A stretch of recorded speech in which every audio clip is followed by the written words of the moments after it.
There you go. Oh.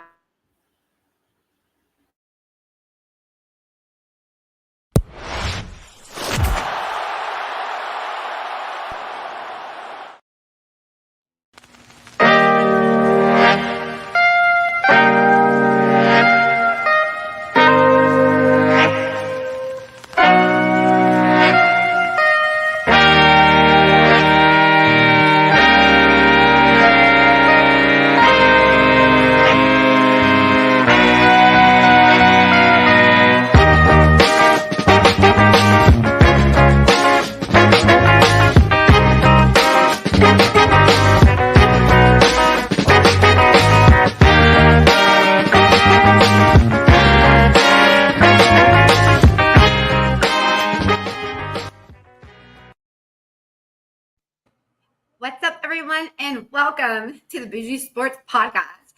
I am really hoping my internet doesn't mess up. That's what I've been thinking the whole entire time because I haven't gone live in so long, and I see people joining in. I'm like, oh my God, my internet is going to bounce. So if it does happen, will you guys tell me? I'm going to check the comments. Anyways, I am so happy that you're here and that you have decided to continue to join me after this crazy emotional roller coaster that I have been on with my favorite team, everybody's favorite team, America's favorite team, I think, right? The Cleveland Browns. Anyways, I got my friends with me today, Heather and Jack. What's up, guys? What's going on? Hello. Going on. Yeah. I don't know. It's been a really rough week for us people, us Ohioans in sports, coming off of a Buckeyes loss, Guardians loss, and the loss of our whole team of the Cleveland Browns.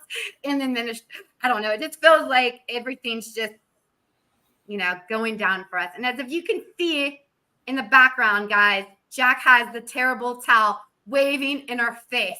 It's kind of just like salt, just dribbling on our wounds. I know, but like, right? Yeah, but what are you guys going to do right now? Because your coach is talking about starting old Rust Bus when Justin Fields has been money for you. I don't understand. Don't say Rust. There you go. Karma always wins. And we're getting stuck with Russell Wilson now, who is maybe the only quarterback that is less popular than Deshaun Watson in the locker room. Well, I don't know about that, but it's pretty close. He's such a grating personality. Like, I understand like how people hate Deshaun Watson, but it's almost like the fake nice guy is the guy you still hate more. The nice guy PM has to go. Right. At least Deshaun Watson doesn't hide his unlikable person. Like he's just a guy that you want to punch in the face, and he doesn't hide it.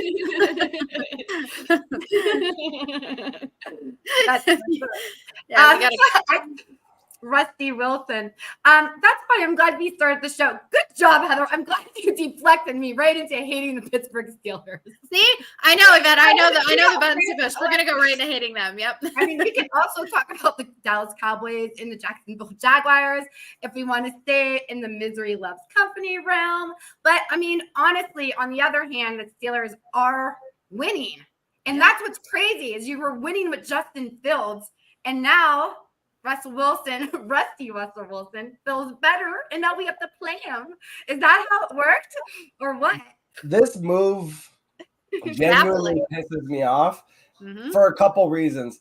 It pisses me off because it's probably the most boneheaded coach decision that'll be made all season, and yet Tomlin still won't be fired for it because I just know the Steelers organization, they just don't give a fuck. They will stick with their coach until he retires or dies. That's how it goes.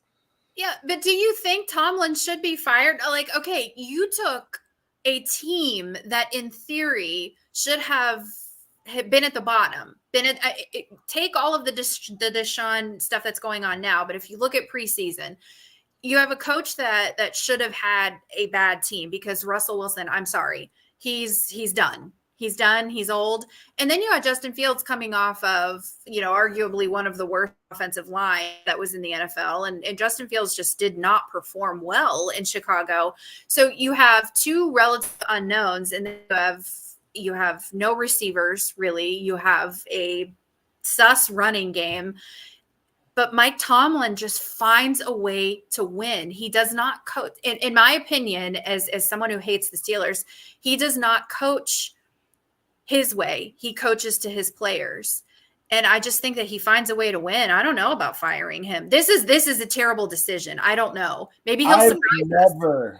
Never been on the fire Tomlin bandwagon, because that's like a common theme that I think has been a drumbeat for the last couple of years, especially from Steelers fans. I've never felt that way before until now, because this is so much deeper than just sitting Fields for Russell Wilson. Me, Steelers fan. I can't even take it. Shut up, Jack. Freaking winning. You will always win. It doesn't matter who plays the quarterback. That's the problem. That's kind of true. But here's the thing. You don't even understand how good you have it. Fire Mike Tomlin, really? I mean, I agree with you, because we have all the Super Bowls anyways. But I'm just talking about like a deeper. How many? Philosophy of the offense. That's what it is. A deeper philosophy of the offense is that for years we've been supposed to move to running quarterbacks. We passed on Lamar Jackson, and that was the big thing that pissed me off. And ever since then, it's like this mantra of, we're going to get that running quarterback. We're going to get that running quarterback. We have 6 games of a decent running quarterback who's performing well. We're coming off our best offensive performance of the season, the only 30-point game we've put up. And we're like, old busted Russell Wilson, that's the fucking guy right now. Like, what? I'm sorry. Wait a minute. I just have a question. Do you think that the owner is making Mike Tomlin play Russell Wilson? No.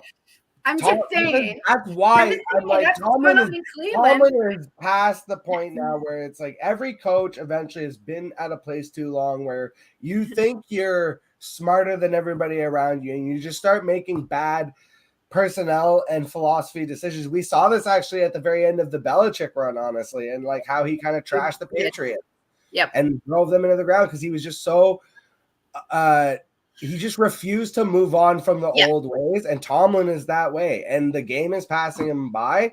And he's still winning games for now. And again, it's like, who's responsible now if they choose to go to Russ, go 0-2, and now they're 4-4. Maybe they go back to Fields. It's a struggle to get him back in motion. And what if we are like 9-7 after all this crap? It's like, who's responsible for that? It's the coach. So, but he's not going to get fired because it's the Steelers. Do you really truly think that he is going to start Russell Wilson? I don't. I think it's a bunch of smoke and mirrors, because I've also heard, he hasn't said he's going to, said he might start him. You got to wonder how much of it is placating Russell Wilson too, because they did pay him a lot. You have to talk about Steelers playing next week.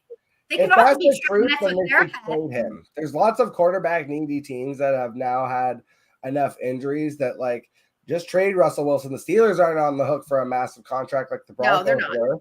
So there's no reason not to. If your idea is that you're going to honor him, trade him to a team that needs, like the Dolphins desperately need a starter right now. There's a couple other teams that could use a decent starter right now, like the Titans. Oh my God, trade him to the Titans. I mean, well, the Browns will not move on for completely different reasons. That's like a whole other cat in the bag. I feel bad for the Browns because I've said this before, and I don't know that other Steelers fans feel this way, but I've always looked at the Browns as a little brother team that I very much root for. I know that sounds pedantic, but it's true. It is very much like, because like it is like your little brother that you're like, I don't necessarily want him to beat me, but I root for him against other teams. And I've always felt like I hate the Bengals. I respect the Ravens. I root for the Browns. Like legitimately, I have always kind of felt like a little brother thing for the Browns. And then the Steelers are my team. So it's like, and Browns fans, I feel like hate that. Some Steelers fans hate that, but that's just how I've always felt. In all fairness, Browns fans hate everything right now. Steelers fans win. It's a whole different thing. It's so easy to say. I always want you guys to win. That's so much easier to say when you win all the time. It's even the worst teams. Yeah. Even the worst teams, though, like in the NFL, even they're winning. Like he just, and I love your name, the goddamn Jets. Like that's my favorite handle of ever. But we need to have a Jets Browns combined rant podcast. But the Jets still win. The Jets still have talent. Like you guys maybe don't win consistently, but you have a relatively good team this year. I do think that Aaron Rodgers is running you guys into the ground, but that's a story. The Browns are talented. The Browns are incredibly talented. They are. Ours is just coaching. Saquon Barkley to his worst game of the year amidst all this junk going on. And yet it is really Deshaun Watson. He's just broken. He's not just broken like he's broken mentally, psychologically, but like it's a lot of his footwork, his mechanics are completely off. I'm watching this guy. It's not a 5-step drop. It's a 13-step drop, and it's jittery. If you look at the success, to go to Deshaun Watson and the Browns, I want to start off with the big news of the week. We had 2 huge trades that we have to talk about. Davante Adams. Everybody, I don't know, but I just can see it as the Willy Wonka meme when they're like about his injury. He's already, all of a sudden he's going to feel better. He gets to go play with his boy, Aaron Rodgers. And then the Cleveland Browns, we lose Amari Cooper to Josh Allen and the Buffalo Bills. Let's start with the Davante Adams trade. Jack, we'll start with you. Who got the better deal of the trade, first of all? I mean, obviously the Jets. I think this whole thing is objectionably hilarious because they've already announced that Davante Adams is going to play this week. I thought they would at least slow roll it and give it like, oh, he'll be here in 2 weeks. No. It's Aaron Rodgers, and not just Rodgers, but Buddy Hackett there, and the offensive coordinator in the background, the Wizard of Oz, because he's not calling plays apparently anymore. He's just the man behind the curtain, but it's still his offense and Rodgers' offense. So Davante's literally going to play game 1 out the gate. The hamstring has magically healed, everyone. Right. That's what I was just going to say. All of a sudden, he's not hurt anymore, and that's where I wonder how that's going to play out.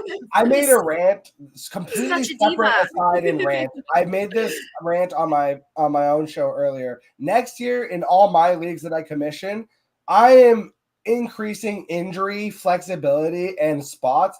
Like, I'm going to have 5 IR spots, and I don't give a shit if the guy is questionable, doubtful, whatever the tag is. NA, whatever made-up tag these guys are coming up with in the NFL, I'm sick of it. Davante Adams has not been questionable at any point in time until he was traded to the Jets. We all knew he wasn't playing. All of these injured players getting tagged questionable. Travis Etienne, everybody knows he's not playing this week. He's tagged as doubtful right now. You can't do anything with him on your teams. It is absolutely ridiculous. I'm sick of this. I'm making a movement to the fantasy community. We need to open up IR spots, 5 IR spots a year, and all kind of any kind of little tag injury designation can go on there. Questionable, doubtful, I don't care. They all can go. How many rounds are you gonna go? Are you gonna have less rounds then? I'm just sick of these teams. They're messing around with these IR designations as if it gives them some kind of schematic advantage, and it's complete BS, and it's really just screwing over fantasy because, again, a guy I know is not going to play for a week, is going to be questionable for 4 days and block me from making moves for 4 days. Like, what is this nonsense? Right. Yeah. Or these it's like another hurdle. Yeah. Especially with all these injuries, and it has changed. You're right. Well, it has nothing to do with the strategy of fantasy football either. This is just like the messing around with the injury designations. Right. Exactly. Like the Davante Adams. Well, and it's so easy now. Like you have a toddler fit, like Davante Adams is the number one example. You have a toddler fit, and then all of a sudden you're hurt, and you're not going to play, and then you get traded, and now your hamstring is like cryogenically healed. All of a sudden, it's we all know though. That's the thing, though. We all knew when Devontae Adams got hurt. I immediately put him on my bench when he was questioned. I immediately put him on my bench and I left him there. I wasn't rolling the dice on him until he got traded.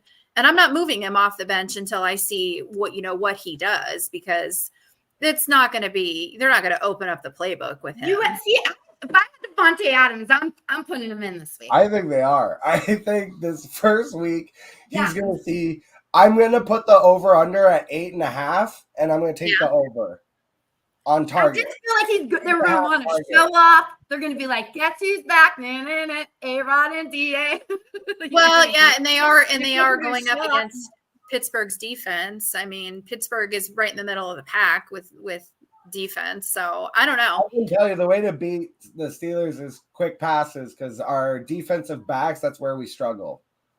Right. That's what, right. You're better off. And the Jets don't have a great run game right now. I mean, they did better. He did better last week, but I mean, and I know we're talking about the Devontae trade, and I know we got to get to Cooper, but yeah, but let me ask you guys real quick on fantasy football. Then bringing Devontae Adams to the team. So what does that say for, let's say, his other buddy, Allen Lazard?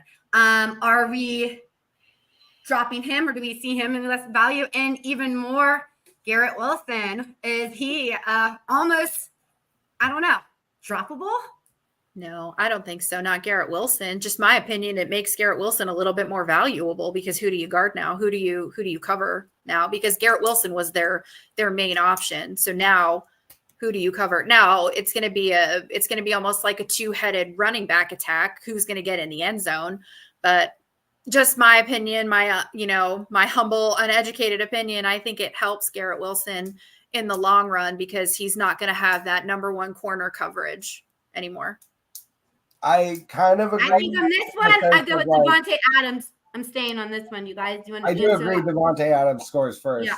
But to Heather's point, like, volume is king in fantasy football. So there's not going to be a game now where Garrett Wilson's going to see 22 targets. But I tend to prefer efficiency. I think volume gets overrated a little bit. Like, I would rather have 10 good targets than 22 bad targets. And it's kind of like an old Mark Cubanism. So shout out to Mark Cuban. It's just a phrase that he uses a lot. It's better to have 10% of a watermelon than 50% of a grape. And it's like, you let that sink in for a big ass watermelon, 10%, and you get a lot more than if you just get 50% of this little grape. And that's the same thing for, targets in the NFL. And I think it gets overrated. Like, again, he had 22 targets that one game. He only caught like 11 or 12 of them for 100 yards, which honestly, he should have had a monster. That should have been like 15, 17 for 202. Easy. But there's such bad targets. It's like go look at Calvin Ridley. Just shout out to Andy Holloway, released the video of his 8 targets from Will Levis. Not all targets are built the same. So I do think it actually helps the whole offense just open everything up. Allen Lazard does take a hit, because he's obviously going to be running as the wide receiver 3. He'll still have games where he pops up, but he's not going to be as reliably consistent. He was running as the wide receiver 8 in fantasy right now, which was actually kind of crazy. So that probably goes away. He gets relegated to maybe wide receiver 15, which is more where he belongs. But I think Garrett Wilson is still going to be a decent wide receiver too. It's like, you don't not play Jalen Waddle because Tyreek Hill is there. They're both extremely talented, and when you have a good quarterback, they can both eat. So I do agree with you that Garrett Wilson is still fine. The question is going to be, how do they keep using the running game, and does it open up things for the running game? Because maybe they see less 8-man boxes, because you got to cover these wide receivers. Yeah, I think Brees is going to feast. I do. I think, he had a bounce back game last week. I think he's going to have, I don't think we're going to see those. There was all that panic, dump him, trade him, get rid of him, do whatever. But, he played 2 of the top defenses, and I think he's just going to keep getting better now that you have a better offense. Okay, let's move on to the other trade. Amari Cooper goes over to Buffalo.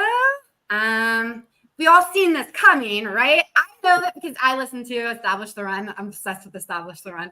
And Adam Levitan has been saying forever that they were going to trade Amari Cooper. And he was right. They traded Amari Cooper, but I mean, I really don't think it's that big of a deal, really. I don't know at this point. But let's talk about what that means for Buffalo. I think what we've seen for is Keon Coleman. Keon Coleman, we're letting him go, right? What about Khalil Shakir? What's going to happen with Amari Cooper adding him to this offense? Can Josh Allen sustain this offense? You guys think Aaron Rodgers can sustain it? What about Josh Allen in this one? I think this one's a slower roll, to be honest. I just think whereas Davante Adams is coming into basically the offense that he was in for 10 years, not just because he was with Aaron Rodgers, but also, again, we keep forgetting Nathaniel Hackett's still in the building, and the bones of the system is essentially just what they were doing in Green Bay. So Davante doesn't have to learn as much as Amari. Amari is not going to be able, I don't think, to even play this week because he's going to have to come in and learn Joe Brady's system. And I do think in the long run, it helps this team, but I don't think it's going to be something that hits right away in the first 2 to 3 weeks that he's there. But it is going to help in the long run because you have one of the most pass heavy quarterbacks in the entire NFL. And I mean, and Josh Allen he can run it in, but they are they're pretty balanced. But Josh Allen, they don't have any problem, putting it in the air 40, 50 times in a game if they have to. So now he just has one more weapon to it's not like Amari Cooper is not used. He's like the military brat of the fantasy football community. This is what his fourth. This is his fourth team. I mean, and now Amari Cooper is a little bit older. He is a little bit older. He's quiet. You don't hear much from him, so you never really know what he's thinking. But I think that with each new team that he goes to, he does get a little bit of new life breathed into him. So I think you'll see a progression, and then I think you'll end up seeing a little bit of a regression with Amari. It's just going to be, I think we're going to see some slopes. I don't think we're going to see this like we see with Davante Adams. Davante Adams is going to be consistent. He's going to be good. He's going to get his targets. He's going to catch them. Amari, it's going to take him a little bit longer, and I don't think we're going to see a huge peak, and I don't think we're going to see a huge valley, but I don't think we're going to see consistency either with him.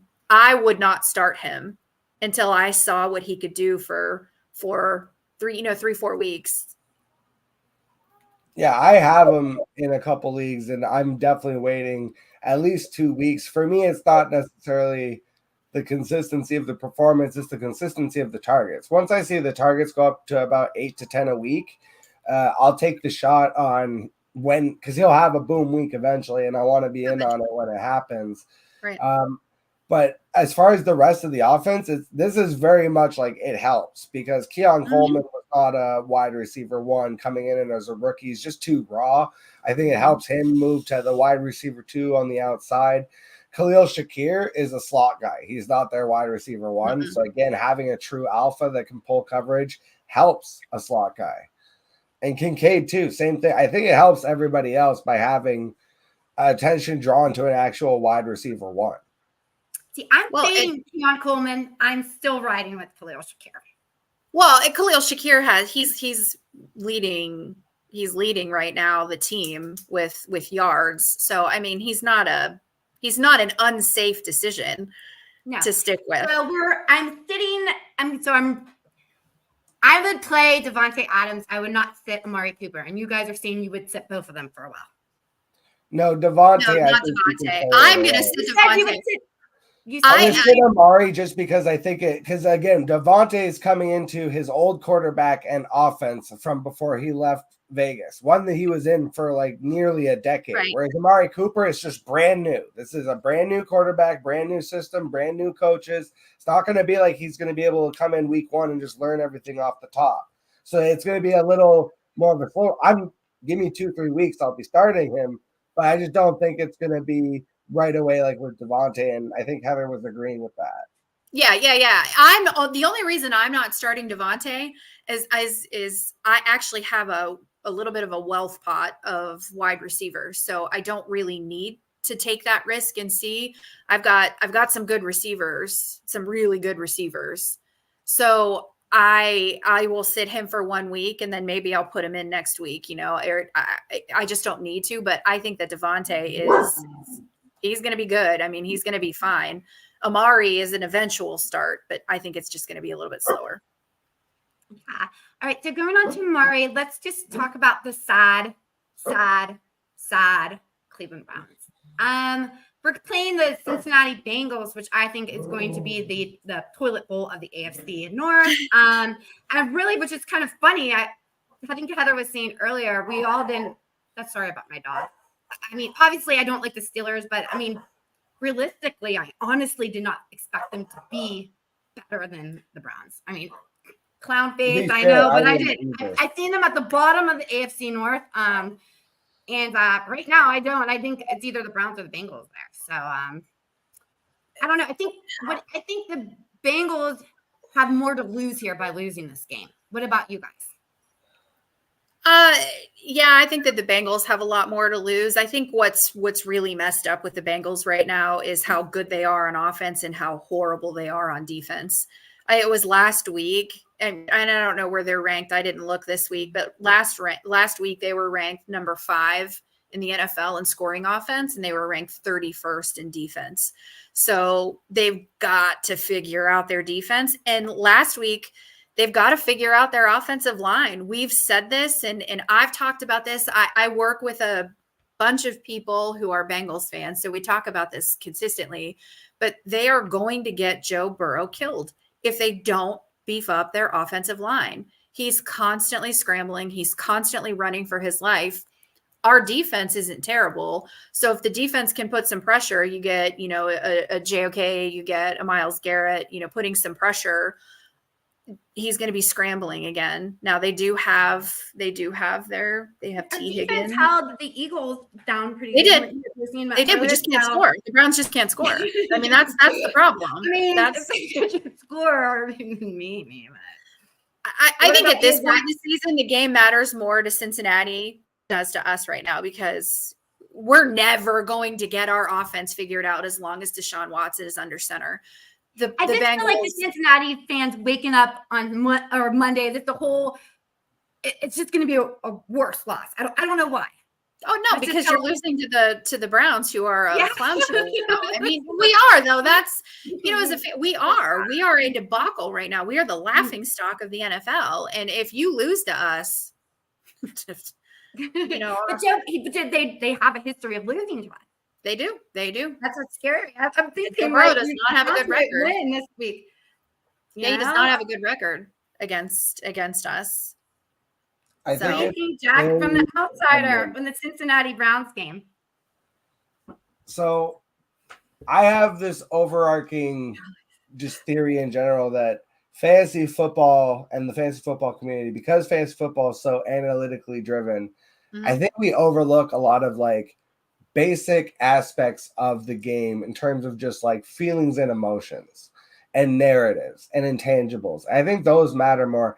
And the reason the Browns have been so bad, it all does come down to Deshaun Watson, because ultimately the team is just dejected by this man and his attitude and the way it permeates the locker room.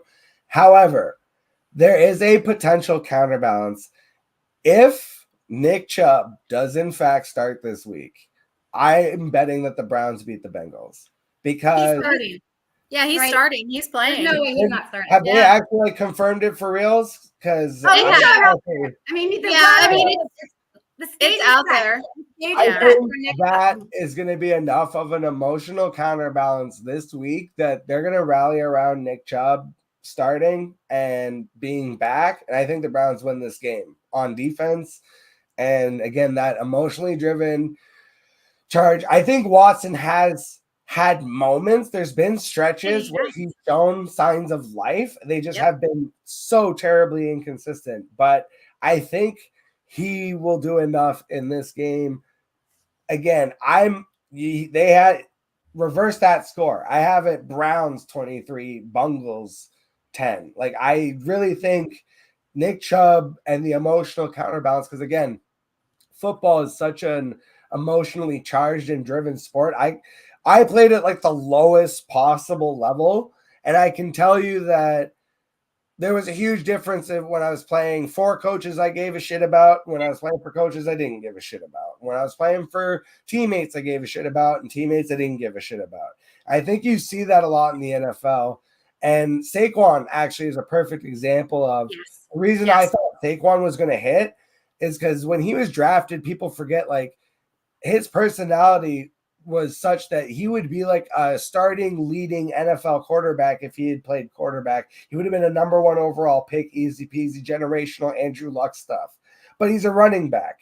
So when he went to the Eagles, I was like, oh, that emotional connection with a Philadelphia team and that offensive line, that's going to hit like molasses. Like that's going to hit huge. And that's come true. You saw it even. I always go back to the interview post game. AJ Brown smiling ear to ear with his arm around Saquon. The whole team feels that way about Saquon's success, and the Browns have that same makeup when it comes to Nick Chubb. Nick Chubb is absolutely the heartbeat of that team.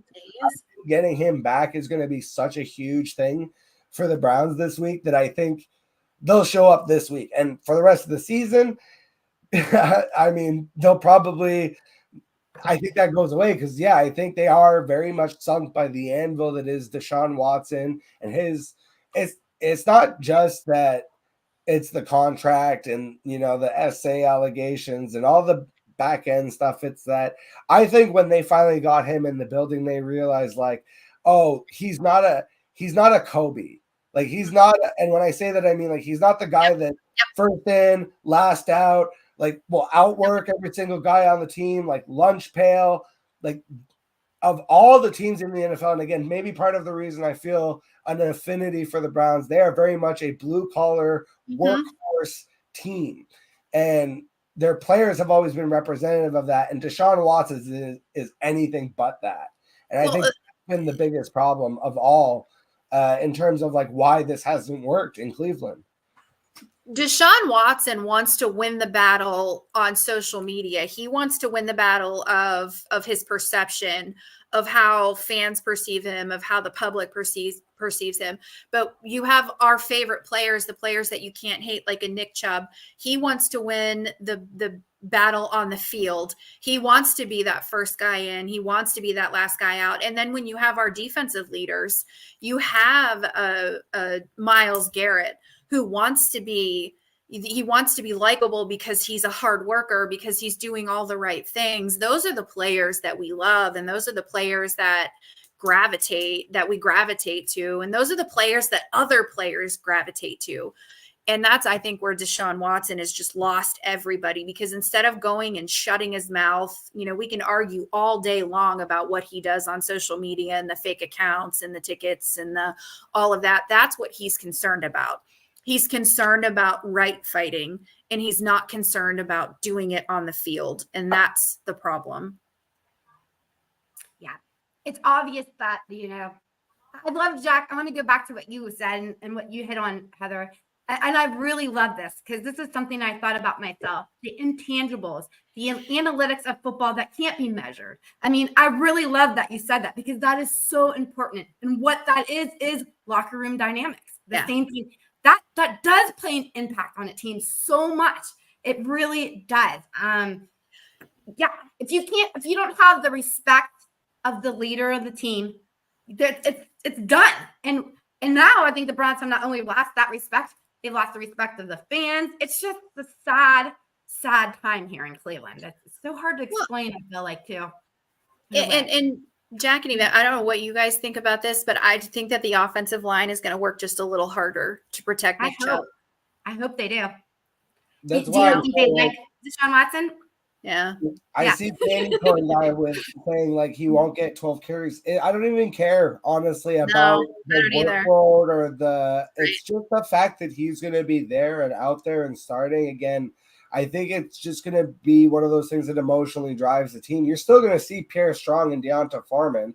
I just think that, again, it's like you said, everyone is going to try that little bit harder to win this game for Nick Chubb's first game back against the divisional rival. You're in your own building. It's just, again, all of those intangible reasons that build up I think so often people overlook real life football for what Yep. they are wish casting in their fantasy football. Yeah. Yes, I get that, but not for me and the Cleveland Browns.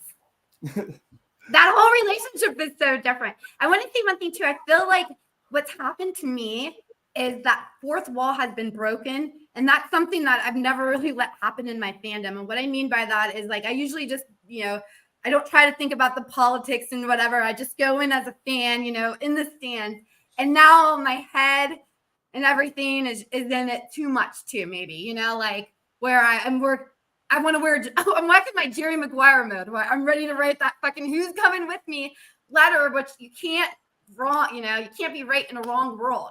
And I want to say about the not going to the game thing. I feel really bad about saying that because that's more than, I know people bought tickets for the game. And I always say this, like, if I could go to a game with my mom, God, I would freaking go. And I'm not fan policing. Everybody needs to do whatever they want to do, What I just mean is that the only way to get back at Jim Haslam and that's who my main beef with is through the pocketbook. And I know from like with the mob, everything I compare to the mob is that you ain't going to take down like his money is never going to like be able to get that to happen. The stadium's always going to be filled, right? I don't know. It's just, I want to just be back to go Brownsing again. I don't want to have to think about all the other stuff and why are you not doing this? It just seems like most teams that if a quarterback didn't work and you had the option to bench him, that most teams wouldn't continue to do something. And I feel like when people say, well, Kevin Stefanski, if he could, he would do this, then that makes me hate Kevin Stefanski so much because now I just see him as a pussy. Sorry. I think I look at it from a company perspective, in a sense. There are a lot of decisions that my leaders at work make that I absolutely don't agree with.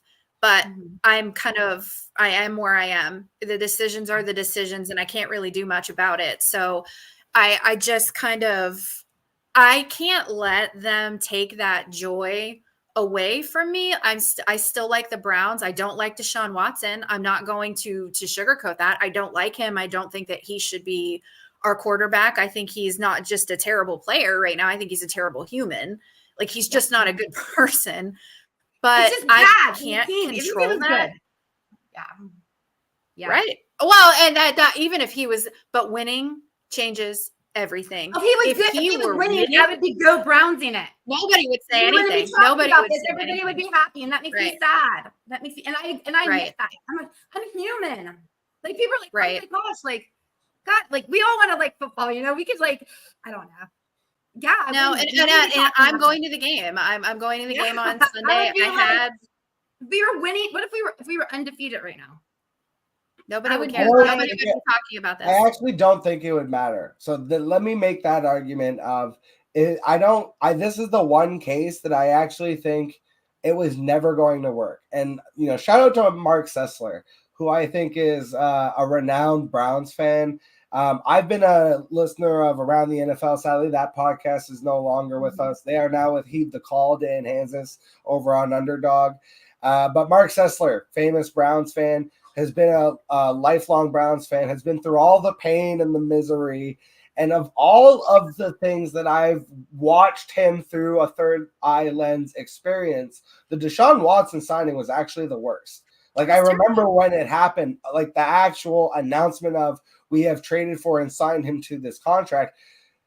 He felt dejected because in a sense of like now, no matter what happens, even if we win, it's like we win with an asterisk. And of all the teams that don't deserve that, the Browns have been through enough that like let any other team of like literally of all 32 teams in the NFL, you could have had any 31 have this problem other than the Browns. And I don't think it would have been as much of a problem because of what this team represents to the city and what the city represents to the team. And again, the emotional intangibles I talked about of even somehow LeBron James, who I don't actually think fits in with the archetype and prototype of the type of athlete that I'm talking about, but he managed it a lot more effectively, and because he's from the area, almost got a pass for it. But like I'm talking about like the Jim Browns of the era and like the type of sports heroes that Cleveland especially has always embodied.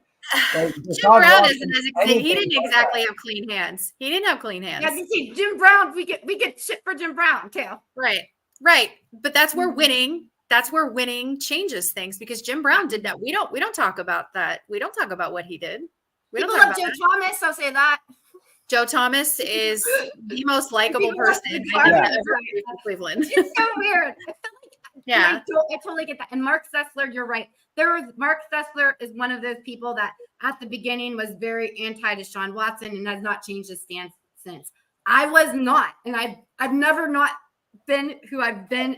You've been watching me through this journey. You've been watching Heather through her journey. Everybody has to get there at their own place.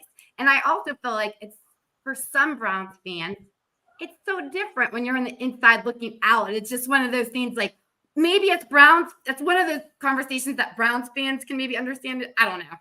Well, and Jack, you had a really good you had a good point. You had a good point that it was always going to be a no-win situation. I think where I need to clarify is that we wouldn't be fighting with each other. Browns fans wouldn't be fighting with each other as much if we were winning. There wouldn't be that because right now I'm like, I don't even know there's an election going on because there's so much bullshit with the Browns on my timeline. Like everybody hates each other now. And so I don't think that there would be that infighting. Like the family wouldn't be fighting as much. You're always going to have that subset of fans who will defend him blindly. So I want to point out one thing too, though. I think the Browns, from a management perception, have also terribly mismanaged this situation. I agree. Wholly agree. Yeah. They've brought in backup quarterbacks that I think, especially this year. First of all, like you bring in Jameis Winston. Jameis Winston is the exact type of backup quarterback you do not want to have in a building where your quarterback is struggling because you are instantly creating a controversy. Jameis Winston is so likable. He's so likable. That's why we're so mad. We want to see that. Like, that's the thing, right? And that's the problem. That's a huge not being able to assess that from a personnel standpoint makes me question your skill level as a GM. I agree. If I know that as a schmuck off the street, you as a general manager of a national football team should know that too. That's why they got rid of Flacco, because Flacco was successful and likable. And then they go in and they bring in a backup that is arguably more likable. Even more they got rid of Flacco. Yeah. You know what I said? Why do we need a backup quarterback? You don't. That's the point. You honestly, that's what I said. We need a starting quarterback. I know. Right. Because they wouldn't have played him. He wouldn't have got to play, I don't think.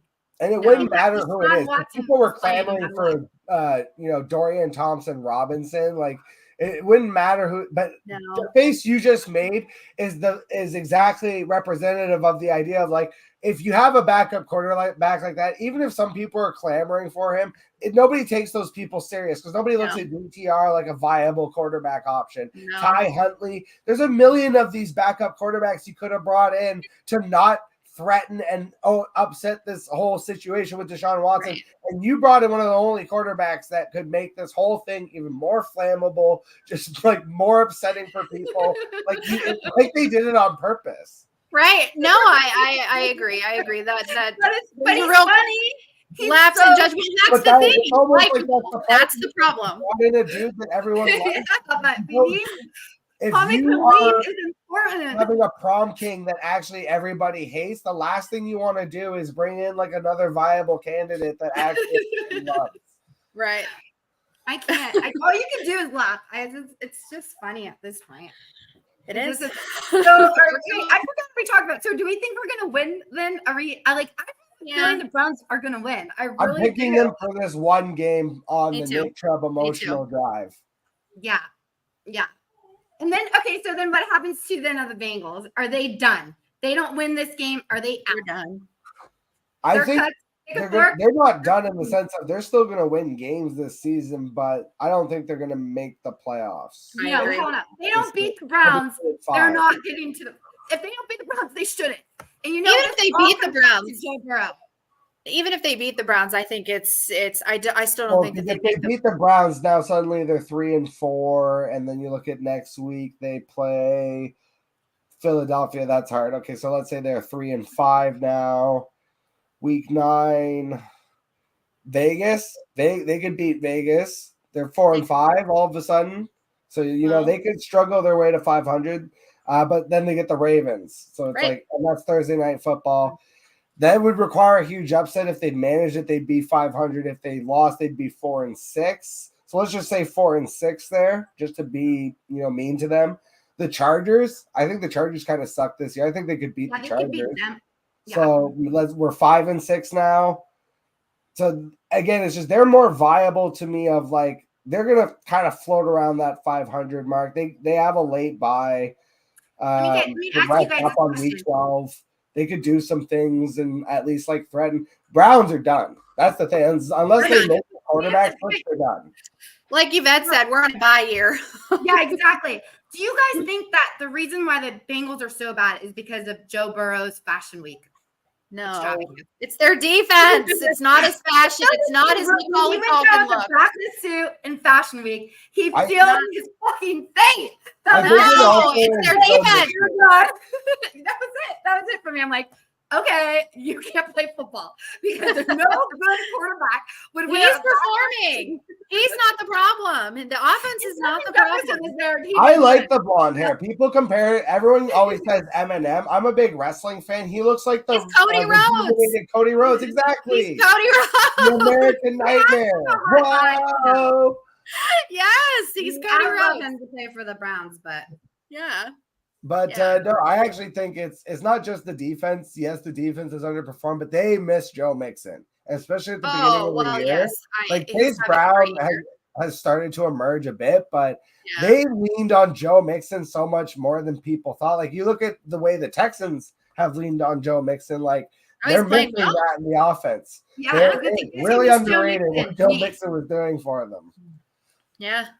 I mean, I have this weird relationship with Joe Mixon. I really do. It's like I have a weird relationship with Mike Evans. Bengals. I just hate the Bengals generally. So okay, let's talk about someone we were completely wrong about because I have a whole bunch of this. I'm going to start off with number 1, Mike Evans. Again, I'm like in fantasy football. Let me pass up on old Mike Evans. He's not going to be that great. I believe that what Jack was saying earlier, and Baker Mayfield will have easy Baker Bros. I just said I didn't think he's going to be as good. I still love him. Relax. But I did not think he was going to be this good. He is so good. I feel like Mike Evans, though, and honestly, I would have to look at his stats because I didn't draft him this year either. That I stayed away from him. I did pick up Godwin. But I feel like Mike Evans always in the past, he's been a touchdown machine, but he hasn't been a big target machine. So I kind of stayed away from him in a PPR because he was only going to get, he might have 5 catches and 3 touchdowns. So, oh my gosh. But I mean, I'm telling you, I was like, oh my God, you drafted Mike Evans. No, I didn't laugh at that, but I did stay away from him this year.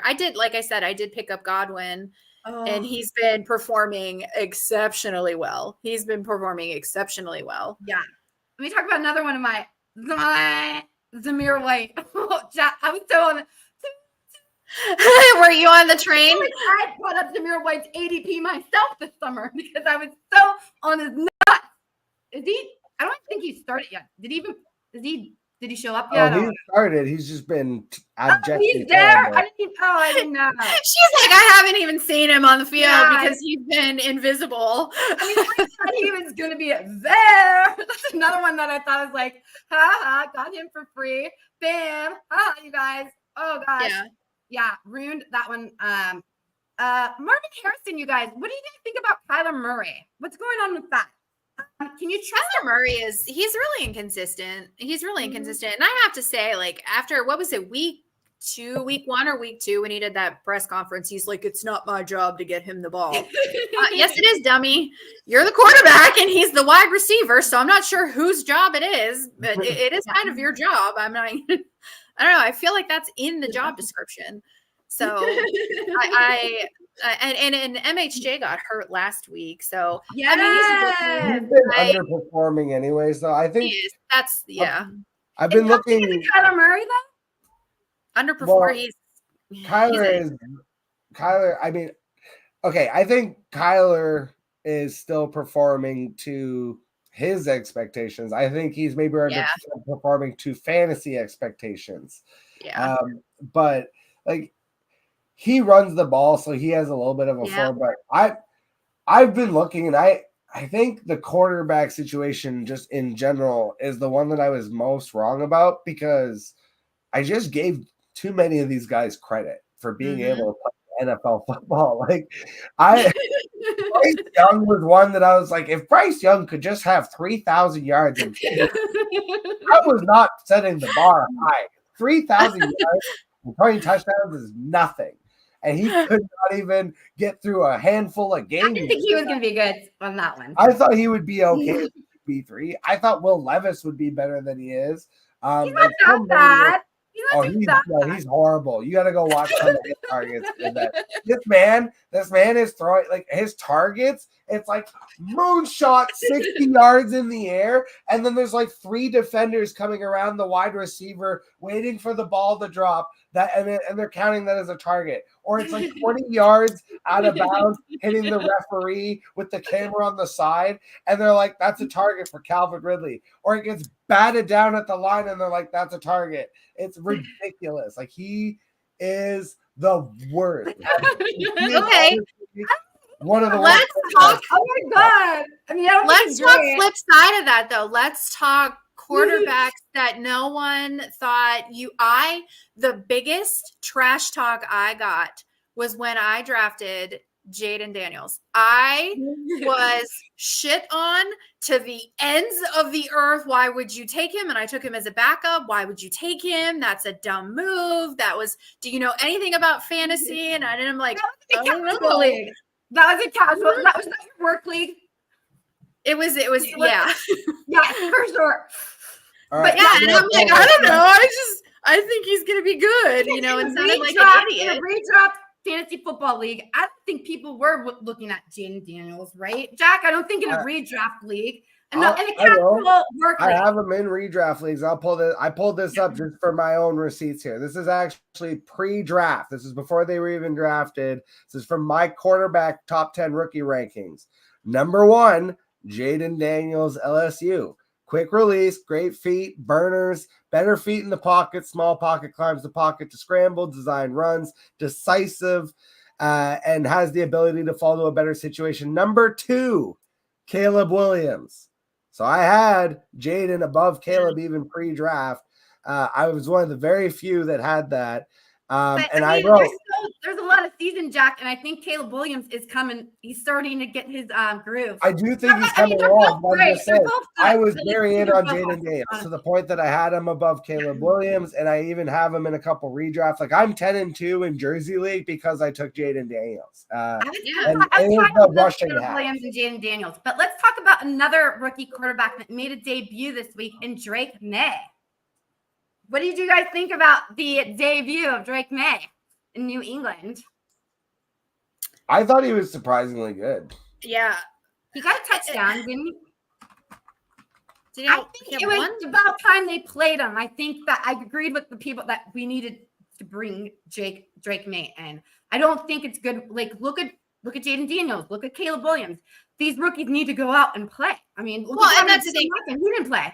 So they need to play. These rookie quarterbacks are coming in and really, these rookie quarterbacks are coming in with nothing to lose and everything to gain. They have their contracts, they know that they're on the team. They have a spot for the most part, and they're just going out there and playing a little bit more free, I think, than we've seen rookies play in the past. Now, having said that, I think that you still need to give them time to develop. I think Caleb Williams will probably be okay. I'm not super impressed with him right now, but I guess with the system that he's working with, he's not doing terribly. I just think that Daniels is probably exceeding every expectation ever that most people had set for him. So you just need to give them time. Did he do well? Yeah, he had a really good first game. I think you wouldn't want anything better than that for your first game. And I think he's going to keep getting better. Yeah, Bo Nix he's doing pretty good, isn't he? I don't have a lot of Bo Nix, and I don't really know that offense that much, to be honest. But I don't think he's terrible. I don't think he's terrible, right? I haven't heard. I think he's played above my Fine. expectations, but that's only because I thought he was going to get killed. Yeah, and that's another person. Give him the time, give him Yes. time. Maybe in 3 years, we'll be talking about him a lot more differently. He's got a really strong arm. I mean, he's a good quarterback. He's a good quarterback in the right system. I think he'll be right. I don't think he'll ever be up at the top, and I don't think he'll be at the bottom. I think he's always going to be one that's going to be consistent right in the middle of the pack, but he's very talented. Which is great for if you have a quarterback that's good. Consistent. That's all we want. I think it's underrated. Jared Goff type quarterbacks. I was going to say good or anything, but right? I know what it meant. You need somebody exactly that. Yeah, but like you said, Jared Goff quarterback. They're not the sexy choice, but they are the ones that you would want. They're quiet. They're going to go out. They're going to do their job exactly the way they're supposed to. You're not going to get any shit from them. Do you know who my favorite? I was trying to think, which I thought this was so funny. I laugh at myself a lot because I wrote on Twitter, who's your dark horse to win the Super Bowl? And then I put the Detroit Lions, who's probably the favorite to win the Super Bowl. But I mostly meant it's early. You know what I mean? Right now, who's your pick? But I guess I said who's your early pick? But I mean, Detroit Lions on any other year would be a dark horse, right? Not this year where they look amazing, but they did play a very, very bad Dallas Cowboys team. But anyways, I love CJ Stroud. What do you guys? I don't know. There's just something about him that I don't know about Houston. I really feel like he has as a rookie. I know he's not a rookie, sophomore quarterback. He's a sophomore. Yeah, he's a sophomore now. He's not having that sophomore slump. He's not having that. Toot my horn one more time before I get out of here, actually, because I do have. Oh yeah, that's right. It's getting late anyway. I wanted to say. Talk college. We'll talk real quick. I had Jaden Daniels above Caleb Williams. I also had CJ Stroud above Bryce Young. I was drafting Stroud above Young. I thought he just had a better head and physical qualities to his game, better landing spot with the Texans, the way they set up, not just getting him, but also Will Anderson to reset the offense and defense. I loved the moves they were making, the head coach. So I was all in on Stroud as a rookie. This year, I was in on him, but I thought he was going a little high for a pocket passer. So I actually don't have a ton of him. But I would say out of all my leagues, probably 10 to 15% shares. Yeah. Well, Jack, before you go, tell everybody where you can find you. You can find me at Jack Lusney. I am the worst. It is the Worst Sports Channel. We do the Worst Fantasy Show. Usually we do the interviews, but those are on hiatus just for football season because the scheduling was getting kind of hectic. And we do some wrestling stuff on the channels too. So just check it out at Jack Lusney. You can find me Facebook, Twitter, TikTok, all the good stuff. Awesome. Everybody, please follow Jack.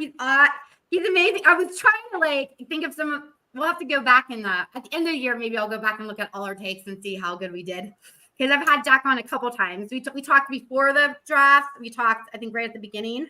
So I'd like that. But anyways, everybody give Jack a follow, even though he has that terrible towel behind him. He's a fantasy expert. Heather, it was great meeting you. You guys have a really good rest of your night. You too. Thanks, Jack. Do I have to remember? Okay, awesome. All right. Well, that was fun. Yeah. Really quick. I know we've talked for a long time, so I don't want to keep everyone on, but do you want to since we're just right here, want to just talk really quick about Ohio State? I know you probably have so much to say, but just go ahead and say your thoughts. I know we lost. I know you see something that, and I agree with you. And I'm like that too. I'm a very emotional person. I know. It carries a lot. But go ahead. I'm just gonna let you go ahead and talk a little bit about Ohio State. It's been a little bit of a dumpster fire on my. Well, it's been a little bit of a dumpster fire on my timeline this week because you happen to have the Browns and you had Ohio State. And the overreactions that I have seen about Ohio State is absolutely astronomically stupid. So obviously I'm not an expert, but I did run a poll and I said there were two things I asked. The first one was asking about James Franklin because Penn State barely beat USC this week.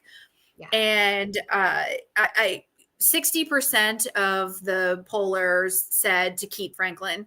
So I thought, you know what? It's only fair that I did a poll about Ryan Day, because Ryan Day is 1-7 against top 5 ranked teams. And 57% said keep him and 43% said fire him. The arguments that I was getting were very, very strong about firing him. But my opinion is we need to keep him because, number one, who else are you going to get? Who else is out there that's going to understand this program, who's going to get it? And then Ryan Day is an incredible recruiter. The level of talent that we get year after year after year is unbelievable. It's unmatched. It's always in the top 5. So yeah, I know, right, Brad? We would never overreact. I was looking weird because I seen a new comment pop up, but I couldn't find it. That's why I had that. Yeah, let's put this into perspective. We lost by 1 point on the road to a top 5 ranked team. It was 2 versus 3, you guys. It wasn't like it was 2 versus unranked or 2 versus 20, or, you know, it's not like we played a terrible team. We played a very good team. Do I think that Ryan Day has some things that he needs to work on? Yeah. I think that we need to beef up that O-line. That O-line did not help with the running game. Oregon stuffed us. They bottled us up all game. You know, Travion Henderson had 1 decent run, but, you know, by and large, we did not have a good running game. So Ryan Day tends to abandon the run game. That last series of the game, it was pathetic. It was really bad. So do I think that there are things that he needs to work on to get that finish line? Yeah, there definitely is. Do I think that he will? Yeah, he's got good coaches around him. Our defense really struggled this week. Dylan Gabriel was not sacked the entire game. We gave up 10 explosive plays. So all of the things that, you know, Michigan has exposed the last 2 or 3 years against us, Oregon exposed. Denzel Burke got cooked. He got cooked a lot. We had a lot of really bad penalties that we don't normally have. So I think that Oregon won, but I think that Ohio State beat themselves a little bit more than Oregon won. And I think a loss like this is actually going to be decent for us. It's going to be okay, because they're going to go back to the drawing board, and hopefully we see that aggressive Ryan Day come out the last half of the season. A 1-loss Ohio State team is absolutely making it into the playoffs. That's what I was going to ask you.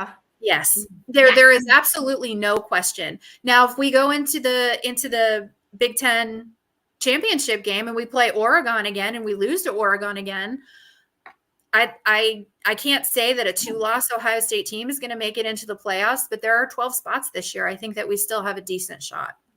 So everybody needs to calm down, you know, calm the panic down. You know, we don't need to fire anybody. We don't need to burn the whole team down and stop talking about the 20 mil in NIL money, because Oregon outspent us too, you know, and Michigan fans can get off their soapbox because they've dumped some money in, and now you have Dave Portnoy offering money. So NIL is I've seen that. Yeah, it's the NIL it's just the new it's the new thing. So Ohio State's going to be fine. Which I cannot wait to learn about, which you have to teach me about, and we have to do about, because I have been trying to like listen to more college stuff, and now I really need to know about this NIL money. Because it's not really changing. This is going to change the script. It changes the whole landscape. Well, yeah, they're playing better. Right? They have more to work for. They have, I think they said now it's the second highest paid sport after the NFL. Yeah, they are. And yeah, we definitely need to talk about that, because it changes the entire landscape. And, you know, one of the things that I've been looking at that I've brought up a couple of times is, how is the NFL going to look in 3 or 4 years? Because these kids are staying longer in college because they can get paid in college and they don't have to go into the NFL now. So how is the level of talent going to look in the NFL? Because these kids have a little bit more time to develop, and they have a little bit more time to, you know, sharpen their skills and learn these NFL offenses and schemes that these coaches are running. So I think that there is only one team right now in college football that I think that looks unbeatable, and that's Texas. Texas looks, they are dangerous. They are really dangerous. So I think that Ohio State, they need some work. They need some work. They need to beef up that O-line. They need to sharpen up that secondary and, work on some pass rushing. You can't. Ollie. Gabriel did not have any. No, it's okay. My dog now is like talking bad about Ohio State. Yeah. He's sad like, about what are you talking about? They don't need to do anything. Yeah. Heather, besides the Ohio State game, I know last week was a big day for you. What other game did you have to talk about that you were shocked at the ending, or there were several close games. So Alabama actually and the South Carolina, that game, it was 27-25. Bama won on a last second interception. So Bama actually, if South Carolina had a little bit more talent, and I don't mean that disrespectfully, they're just not a great team right now. Bama should have lost their second game. Penn State, their offense finally got going, but their defense struggled. They barely beat an unranked USC. And Tennessee needed overtime to beat an unranked Florida. So it's really, it's almost been like college basketball, and seeing the madness every single week. You're seeing these upsets and you're seeing these really close games. Georgia gave up 31 points to Mississippi State. So I'm not seeing any teams that are terrifyingly dangerous, that are unbeatable. Every team except for Texas that I've seen is beatable this year, and defenses are failing. So it's curious to see that progression in college football now, that offense is king. And, it used to be defense wins championships. And now it's almost like, okay, who's going to get the ball last? Because you can't stop them on offense. So who do we have next week, and what do you see for Ohio State?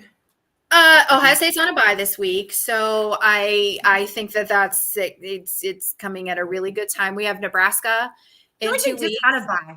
Jeez, they're man. We do. Every team has 2 byes this year. So Ohio State was just on a bye. Yes, they were. They had a bye. I think the third. Early, having theirs early then. Yeah, they had theirs early.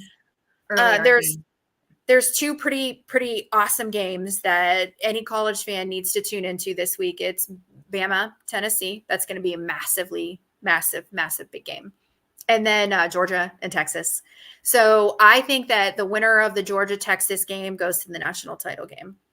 I think that's who, because if Georgia loses, that's going to be 2 losses for them. And Georgia is going to be on the bubble, because if they don't win the SEC championship, they're not going to put a 3-loss Georgia team into the playoffs. So Georgia, this is a must-game win.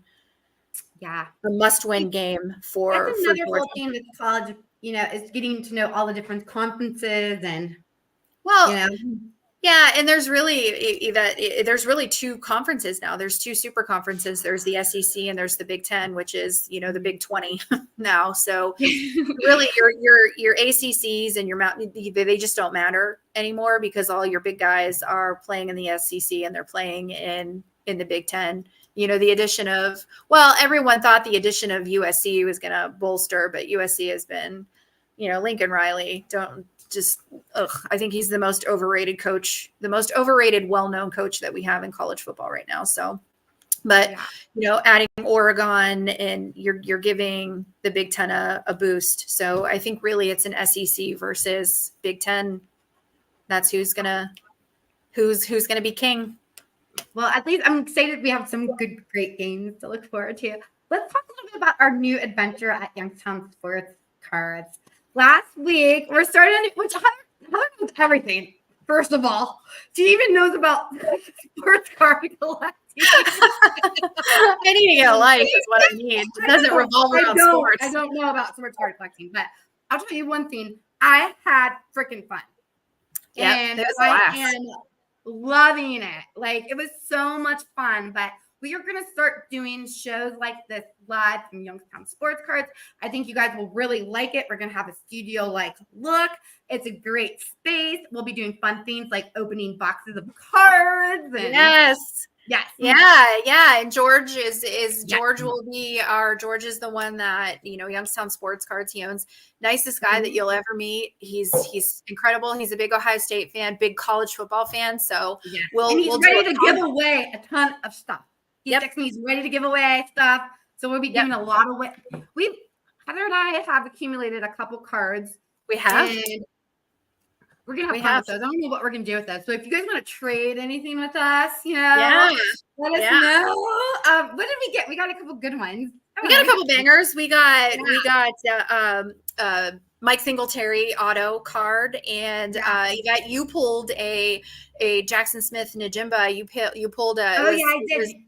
5 out of 20. It was numbered 5 out of 20. So for those of you that don't know, when you are doing these card boxes, your numbered cards are obviously going to be a little bit more special because they only make so many of them. But when you have the lower numbers, so 5 out of 20, you only have 5, or you only have 20, and you got the 5th one that was printed. So the Singletary auto that we had, now I think there were like 100 and some odd of those, and we got in the 50s and 60s. So, they're special, but the lower the number, the better the card. And, you'll see when we unbox these why it gets so addictive, because you don't know what you want. Yeah. Until you pull that banger card and you just get so excited. You just get so fun. Yeah. And then you just pull the cards out. Not only I got a Bernie Kosar. What else? I got I don't know, you got a Miles Garrett. You got a couple of, and the way they felt in your hand. It's so fun. Also, if you're local, not even have to be local. If you ever want to come and do it with us, or come in studio and come on and talk about things, I would love to have you. You can email us or DM each of us if you want to be a part of the show. If you like sports collecting, open up a pack of cards with us, or come in with us on a day that we open it, or just come in and talk. I would love it. Yes, please. Yeah. We want the interaction. We want to share the passion. It's a lot of fun. Yeah. If you're looking for a card, let us know, and I'll try to look for it for you, and then try to sell it to you at a really good price, or make money. I don't know. And then we can donate. Or if you're just, or if you're just learning and you have questions, George he's a great guy. He's an honest guy. He's gonna help. And I know a little bit. I know enough to be dangerous, but he's the expert. So come in, bring in your cards, and just come in and have fun. And oh my God, I forgot to tell you this too. I'm also going to be doing I don't know what date, but I'm going to do another live show. I'm going to do at Double Buckeyes in Youngstown. If anyone's from Double Buckeyes is in the mall. BG Sports Live from there. Come in and I don't know. We'll pick a day and we'll do something fun from there. And I just want everybody to stay positive. And I'm so sorry, because I usually like to be a positive outlet on social media, that I just feel so negative. And it feels like, I'm the Browns Karen. I don't think my friend's husband calls me the Browns Karen, and he's a Steelers fan. And I think it's so funny. He's like, you're the Browns Karen. And I kind of feel like I am. Sometimes I do act like the Browns Karen. So I'm sorry. It's been a rough week, Yvette. That's okay. That's totally okay. Yes. I want nothing more than to be back in my Browns gear and, be back and cheering with the other fans. And we have fantasy. We've got fantasy football. We've got, even though Ohio State lost, we've got Ohio State. So we'll get there. We'll get there again. We have the NIL making our college players better. So then 5 years we can have a rebuilding team when we're better. Yep. We start getting our draft picks. How long do we have Deshaun Watson for? Another year? What did they say? Yeah, another year. We have him for another year, this year, next year, and then who knows? Maybe we'll get Aaron Olin or Sayin from Ohio State. We'll develop him. Oh my God! Ryan Day develops quarterbacks. So, and also you're going to be at the game this week. We're so happy. Let's just say we're so happy to see Nick Chubb back on the field. He is going to rejuvenate the fan base. I think rejuvenate me. Give me something happy to watch this Sunday. I'll be wearing my Nick Chubb jersey for sure this Sunday. Thank God for him, right? Yeah. Yes, You know? yeah, and So- I'll be at the Nebraska Ohio State game too now. Oh, So, nice. Yeah, I got some Yes, surprise so- tickets this week. You'll have So- to bring us live with you to that game. Bring us. I some will. photos I will. from I'll that. definitely. Yeah, we'll do I'll take lots of videos and do a little bit of a live. So yeah, we'll get a first look at the first game after our loss in our bye week. So you'll see. We'll be Yeah. okay. I think so. You know, the thing with Ohio State, I think, being a fan of both is that I feel that on the way of like the Steelers, Ohio State always finds a way to win. They're that team for me that, you know, always does. Like, it never, you know, they've been a really good. And just Ohio State, Michigan's coming up pretty soon. November. Well, no, it's always the end of November around Thanksgiving, isn't it? It is. It's the week of Thanksgiving. Yeah, Michigan's the week of Thanksgiving. Yeah, that's going to be a week that I'm going to need. I need a liver transplant that week because it's the holiday. It's the holiday. And have you ever gone to the Royal Oaks in Youngstown for Ohio State, Michigan? No, I should. I don't do well around. You stay home for that game? I do, and I watch it by myself. I don't do well. I don't do well with other people. So, and I drink alone. So that's Steelers Browns for me. Yeah, that's a tough day. Even when we win, I still need. I mean, I'm not. You know, send help. I don't care. I'm not going to take the help, but I need my vodka and lemonade to cope for that game. Yeah, I get that. Well, for me, Ohio State, Michigan is a party day. It's like one of those days where we wake up, pigs and eggs, and I have the same group of friends that we go out with almost every single year, and we used to go to the Royal Oaks, which, you know, I'm sure you've heard of it. And they have I have. Energy there. But I don't know what we'll do this year, but that's always a fun game. I know I'm talking ahead of myself.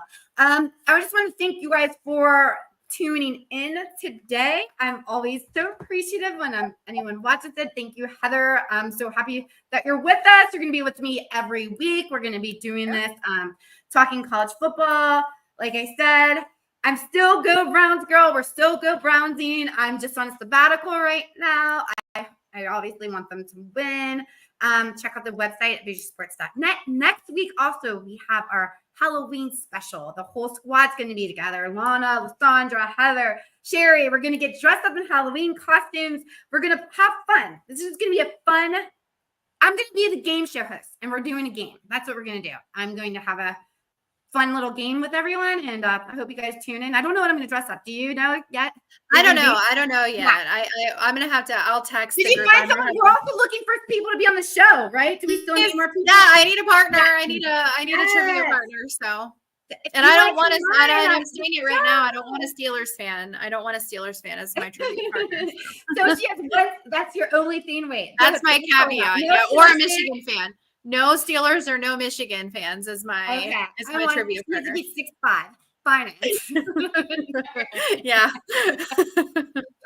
No Steelers fan. Okay, right. Yeah. So, anyways, awesome. Yeah. So if you'd like to be on that would be fun. So I'm gonna do like Halloween trivia questions, and I don't know. Thank you guys. Anything else, Heather? You have anything else? No, just thanks everyone for joining. It's been fun. Bye. Go Browns. Go Buckeyes. Go Browns. Go Buckeyes. Keep it real. Be nice to each other.